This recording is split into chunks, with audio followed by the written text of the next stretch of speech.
All right, so this film is of the Western Pasture. I'm starting behind the barn on the kind of northeast side, where the garden used to be.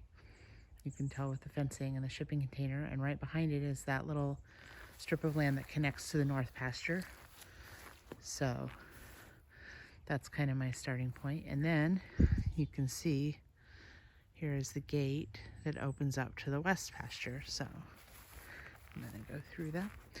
And the first big thing after a bunch of broom is this really big apple tree. It needs to have all the dead stuff cut off underneath.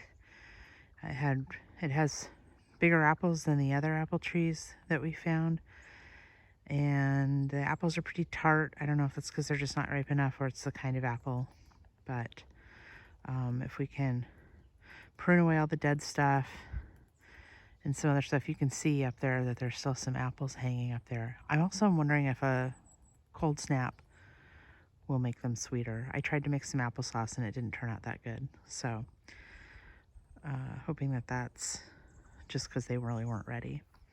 Anyway, we put a trail cam on that tree to kind of look out over this area, which is the kind of center grassy field that you see when you first walk in here. And that's because we have found tons and tons of droppings on the ground. So we knew some wildlife was coming through here and we wanted to see who. And so far we've seen a family of deer and coyotes, and I feel like there was one other thing, but I can't remember what. But after this kind of open area, as we go back, it gets more heavily wooded. So this fence line follows the edge of one side of the triangle. So this kind of angles off from behind the barn. Got another stand of broom here. Also the fence itself is, you can see, kind of bent in some places. So, here's some of our fresh scat. And there's more over here. So yeah, we think they're probably attracted to the apple tree. And in fact, we see kind of a half-eaten apple here. Who knows though, that might have been our kid. Hard to say. Keep going straight ahead here. Basically just heading west, except on a little bit of a diagonal because that's what the property does. The recent rains we've had have made a lot of the grass start getting green and standing up a little bit more. Before it was all just laying down, brown and dead. A little bit of tansy patch here and thistle, both kind of mixed. Not as thick as some of the stands over on the north pasture. So this kind of meadowy field keeps going. I'm going to look to my south just for a minute. There's like a whole row of what I think are some kind of plum or cherry trees, but little ones. I'm not sure though, they might be something else, but they just grew wild, but they are also very clearly intentional, the way they're kind of all in a row there, and it's a lot of fun stuff to play on. And then there's this big huge fir that kind of dominates the center and marks kind of the beginning of the wooded area. But for here, the meadow kind of heads back for quite a little ways. This is another kind of flat clearing area. There's a lot of downed branches and wood. There's some more trees here. Again, I'm not sure what they are, but they look like cherry to me. And actually, this looks like kind of the end of that line of trees again. And we'll be coming around through that on the way back. There's a pile of branches here. Not sure why that is. This has gotten way taller. I don't remember this being like this last time I came through here, but maybe it was. So I'm going to try to find a easy way. Looks like there's a gate here. I don't think we've tried to open it. Yeah, it doesn't. Oh, there's a chain on it. And looks like the chain is actually, I could probably, camera's looking the wrong thing. I could probably disengage that if I want to, but I don't want to. But that's the neighbor's property. And it seems like there's a lot of the same trees over there. Definitely more of an orchard on their property, but it's clear they're intentionally growing those apple trees. In fact, we saw a cider press over there under one of the trees last week. So, ground's getting a little bumpier here. I also feel like I'm going down as we go. Weird way that this tree grew over the fence. Probably not alive, but brambles, tree that got hit by a windstorm maybe. Oh, and I just stepped into a log that's disintegrating. Almost a nursery log, not quite. Another stand of thistle, getting more thickety here. Another one of these big grand fir trees. So I guess there's two of those. But you can see how this is getting more thick. But I am still able to kind of follow a little, I wouldn't call it a path, but a slight clear area. Here, this is thicker and bramblier, but not so thick that you can't just walk right through it. This is a pretty impressive tree. Also looks like a lot of damage from, I don't know, wind or lightning, or I don't know. That's a pretty impressive break. Or maybe it just died and got brittle and then it was easier to break over. But I don't know whether we would want to clear a lot of that away or not. It's kind of neat looking. And that tree, I think, is that one of those madrona trees? I think it might be. And here's another fir. I guess there's several of those. There's about 4 of those maybe. This is still over here to the north following that fence. I'm gonna cut back over towards it a little bit. Like you can see how the fence is really deteriorated in some places. If it weren't for all the brush, someone could get through, but that's pretty much impenetrable for a human. Very wooded over on the other side there, person's property. It definitely seems more cleared on our side, even though this is woody too. There's also this kind of tree, and this one you can see there's been burn marks. So, I mean, it definitely seems like there's some fires that have come through here. So, looking south again, stand of thistle that would be harder to walk through, and so I'm not going to walk through it, but it kind of runs right through the center there. And it feels like there's almost kind of a path here, and again, I feel like I'm going down, down. I keep going down. More brambles here, more down burned logs. Some logs look like they were cut, if not for firewood, then just to make a clearing. But obviously this one wasn't cut. I'm gonna step over it. It gets a little harder to walk through here. Here's more of that wood that looks definitely was intentionally cut. Hey, some thistle's still in bloom. This is where it gets a little hard to get through because there's a lot of brambles and tight spaces, and there's some stinging nettle, and I don't want to touch that. Although I'm wearing pretty good clothes today for walking through here, unlike the last time I came through. I tripped on a branch there. So this is definitely probably the most difficult terrain on our property to get through. There's one of the madrona branches, but it's just growing straight out horizontally against the ground, but also some of it goes straight up. Oh, and it's been sawed off at the edge there.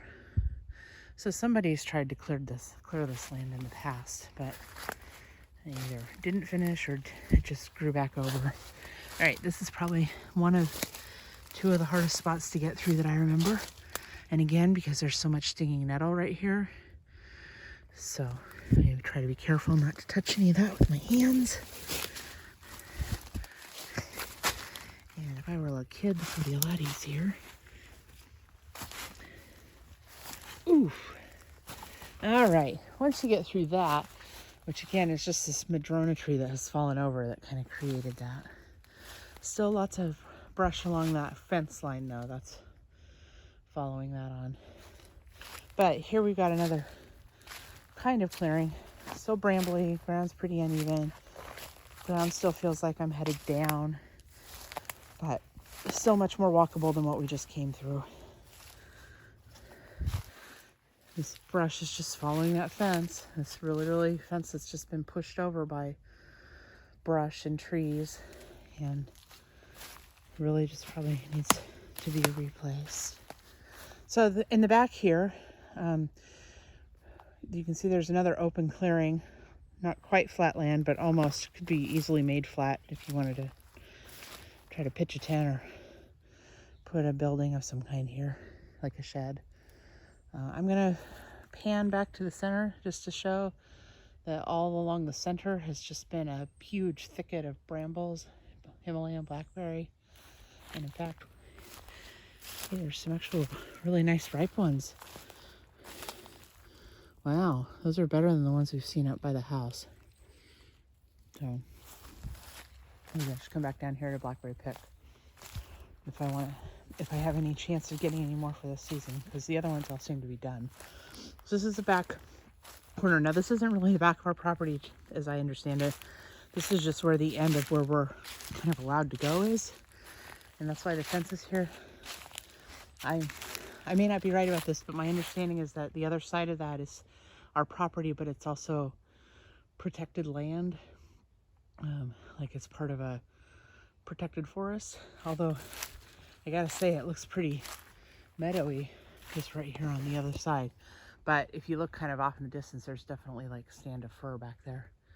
So I'm not really clear on how far back our land grows. It's kind of a shame because it looks like nice land for like just playing on. It doesn't look super wooded. This fence is super shredded. And this is where it kind of turns. When we look at aerial maps, I believe this creates a curved line. And there's another big downed log tree trunk here that's hard to get through. You either have to go over it or under it. So I'm gonna go over because that looks easier to me, and Jack likes to go under it. It's kind of funny since he's taller than me. I see some Himalayan blackberry here, but it's, ouch, that sat right on a bramble. This is probably easier to do when you're not trying to film something. But I made it over. It's kind of an interesting tree here. I don't know what that is.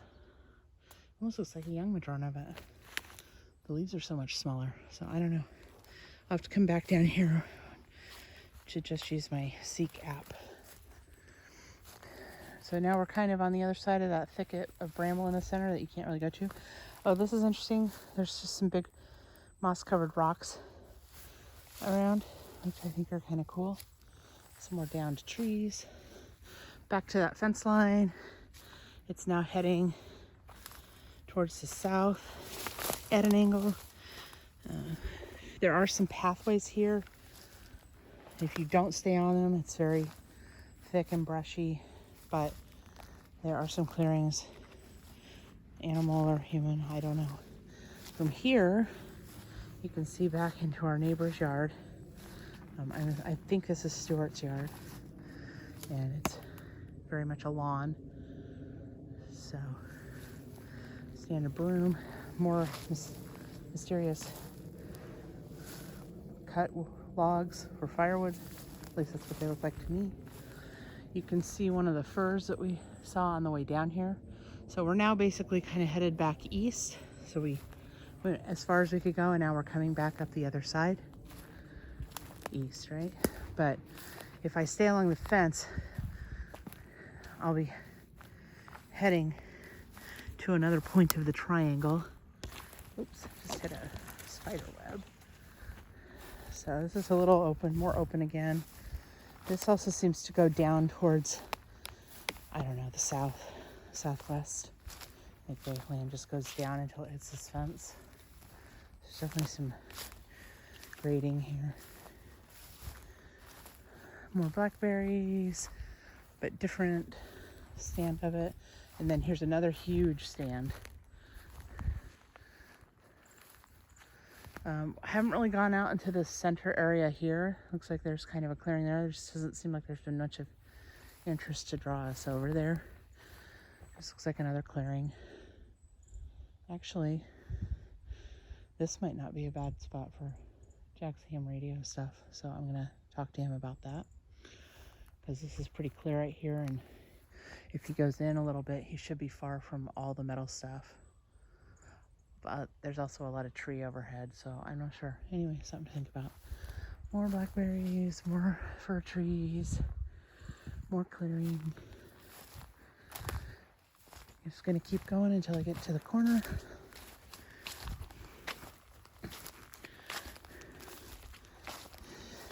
Nice little patch of heather here that almost doesn't look wild to me. It looks like the stuff that's growing in the front of the yard, so unless maybe an animal carried a seed back here. I don't really know how heathers propagate, but that does not look like something that would just be growing out in the wild without some help from civilization. Keep going the fence. This part of the fence, by the way, is, oh, and this was interesting. There's a gate here, just laying on its side. I don't know what that's about. It's attached, so maybe it was used to cover up a hole. Anyway, you can tell that the gate on the fence on this side is better maintained. I'm sure Stuart or whoever lived in his place had something to do with that.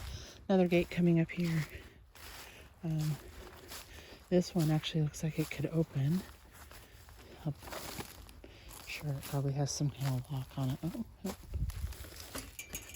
Hey, it doesn't. It's just held in place by the grass thicket below, but technically that could be opened. Interesting. So I think all this was one property at one time with animals. So there's a big tree in the corner here. This is where there's I think a right angle turn, and that's where we'll follow it back north to the opening to the barn. But as you do that, you can see the workshop of the neighbor on the neighbor's property. And all along this edge is just more brambles. And there's actually quite a bit back here to pick too, so maybe Chrystal and I should come back out here. Last time she and I came, most of the ones that were ready were too far gone.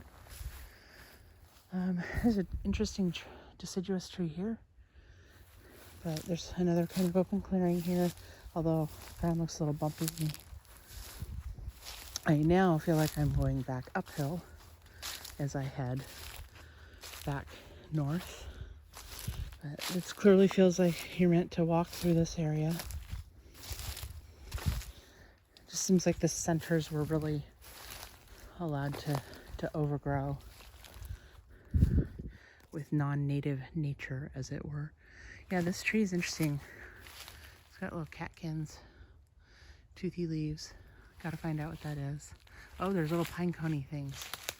So that's kind of interesting. I should know what that is, but I don't. I've seen them before. But it's a nice tree. I like it. We discovered this. This is when I first got excited about finding Himalayan blackberries. So I want to do some research and find out what I can do to bolster these. Just continuing on, here's where we come to that thing we kind of talked about at the very beginning. There's a long line of these trees that I'm going to call cherry trees for lack of a better. They might just be alder. I don't know. But anyway, it just seems like there's from this angle, you can't really see how it's sort of a row of two rows. Let me come over here. Maybe it's more than two rows. It just feels like they're sort of in lines. But then when you're in the center of it, it almost feels more like a circle. So that's kind of interesting, but it just looks like a little fairy playground, in my opinion. And actually, when I came back here with Cordelia, she had a lot of fun playing on this, especially because a lot of the branches are low to the ground and small enough for her to grip onto. There's one that fell completely horizontal over there. That was fun. But again, the whole center here, in the middle of all this stand of trees, is just brambles that would be really hard to walk through. So it's just almost kind of forbidding, I guess. But not this part. This is all grassy and looks like fun to play in, so it's kind of the opposite. Keep going. More Himalayan blackberry. Walking through the trees. That feels like one row. This seems like another row. And looking at this fence, so you can see our house now. Probably could have seen it just a little ways back, but you can see the barn. And if you look straight east, I mean, no, it's not straight east, but if you look straight perpendicular to the fence, you can see the windsock for the helipad. I don't know if you can see it on the video, but you can see it in real life. And you can see all of this yard of Stuart's, and he's got an RV in there and some other covered storage protection area. So, just gonna keep going. This is all just kind of mostly flat. Oh, fresh deer poop. I'm sure they really come over here a lot. I'm sure they love all of this wooded tree area. Still curious about how they actually get in here, but I'm sure they can clear these, at least some of these fences, maybe not these, but those ones over by Stuart's land. I'm probably over on. From here, this is that first clearing, looking from the other side, and straight ahead there's that apple tree that we talked about at the beginning. So the only other real thing of interest as far as I'm concerned is as we come up here to the entryway, little stand of tansy, and then another big, this is a much bigger, robust specimen of the Himalayan blackberry that's native, and it's growing on the other side of the fence, mostly done for this season. Most of that fruit looks like it's rotting. So, but this area is, kind of looking back, is pretty green for as out in the open as it is, but you can just see this huge area. There's just this huge space with no trees. So, probably still a favorite spot for ham radio. And that tree is just so tall. So, kind of just looking back at that stand of trees over there. But I think we're done here. Back to the opening gate. Something called burdock here, almost seems on purpose. So Jack asked me what these leaves were. I now think actually they are part of this burdock plant, but I'll have to find out more. But these things they're huge and they will cling onto you like little burrs. Anyway, here's the barn, and that's it.